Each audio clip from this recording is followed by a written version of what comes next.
তুমি এমন ভাবে বলতেছো যেন ও আমার আপন মেয়ে, ও আমার সৎ মেয়ে। আরেকজনের মেয়েকে আমি নাস্তা বানিয়ে কেন খাওয়াতে যাবো? তুমি আমাকে বলো তো, আমি এগুলো পারবো না, সরি। তোমার জন্য একটা সারপ্রাইজ আছে। কি বলো? আমার জন্য সারপ্রাইজ? কি সারপ্রাইজ?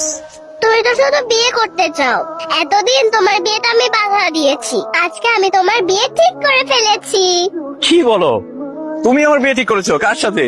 দাঁড়া, আমি তোমার হবু বউকে ডাকছি। মিস, মিস, এই হচ্ছে তোমার হবু বউ। আচ্ছা, কি বলো এসব তুমি? আমি ঠিকই বলছি বাবা, মিসের সাথে আমি তোমার বিয়ে ঠিক করে ফেলেছি। তোমরা দুইজন কথা বলো, আমি পাশে আছি। সরি, আপনি আসলে আশার কথা কিছু মনে করবেন না। আশা আপনাকে খুব ফলো করে। আপনি যে কালারের ড্রেস পরেন ও সেই কালারের ড্রেস পরতে চায়। আপনি যে কালারের নেল পলিশ দেন ও সেই কালারের নেল পলিশ দিতে চায়। আসলে ও আপনাকে ভীষণ পছন্দ করে, এই জন্য হয়তো এই কথা বলেছে। আপনি প্লিজ ওর কথা কিছু মনে করবেন না। আমি কিছুই মনে করিনি, বরং খুশি হয়েছি। আপনি আশার অভিভাবক হলেও আশা কিন্তু আজকে আপনার অভিভাবকের কাজ করে ফেলেছে। মানে কি করেছো? আমার বাবা মার কাছে আপনার আর আমার বিয়ের প্রস্তাব দিয়ে তাদের রাজিও করে ফেলেছে। মা, ও মা, এই কি সমস্যা? এত ডাকাডাকি করতেছো কিসের জন্য? কি কি লাগবে? আমি স্কুলে যাব, আমাকে রেডি করিয়ে দাও। আমি পারবো না তোমাকে রেডি করে দিতে, তোমার বাবাকে বলো। বাবা তো অফিসে যাওয়ার জন্য রেডি হচ্ছে।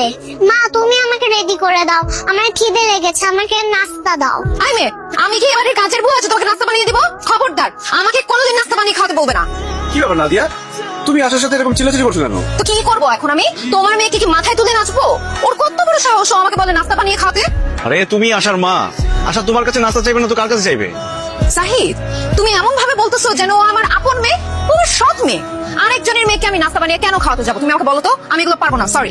এসব তুমি কি বলছো নাদিয়া? বিয়ের আগে তো তুমি এসব কথা বলোনি। বিয়ের আগে তুমি বলেছো ওকে মায়ের মতো ভালোবাসবে, কোনোদিন ওকে মায়ের অভাব বুঝতে দিবে না। এখন বিয়ে হতে না হতে তুমি এসব কি বলছো? বিয়ের আগে যা বলেছি বলেছি। এখন একটা ব্যাপার তোমাকে ক্লিয়ার করে বলে দিই, তোমার এই মেয়েকে আমার দেখলেই রাগ লাগে। ওর সঙ্গে আমি এক বাসায় থাকতে পারবো না, তুমি ওকে হোস্টেলে দিয়ে আসো। নাদিয়া, তুমি কি পাগল হয়ে গেছো? আমার একমাত্র মেয়ে, ছোট মেয়ে, আমাকে ছাড়া হোস্টেলে গিয়ে থাকবে? এমনিতেই আমার মা বড় মেয়েটা সবসময় একা থাকে, মন খারাপ করে থাকে, আর হোস্টেলে গিয়ে একা থাকলে আমাকে না দেখলে তো মরেই যাবে। দেখো, ওর কি হলো না হলো এগুলো আমার কিচ্ছু যায় আসে না। আমার একটাই কথা, এই বাড়িতে তোমার মেয়ে থাকবে অথবা আমি থাকবো, সিদ্ধান্ত তোমার।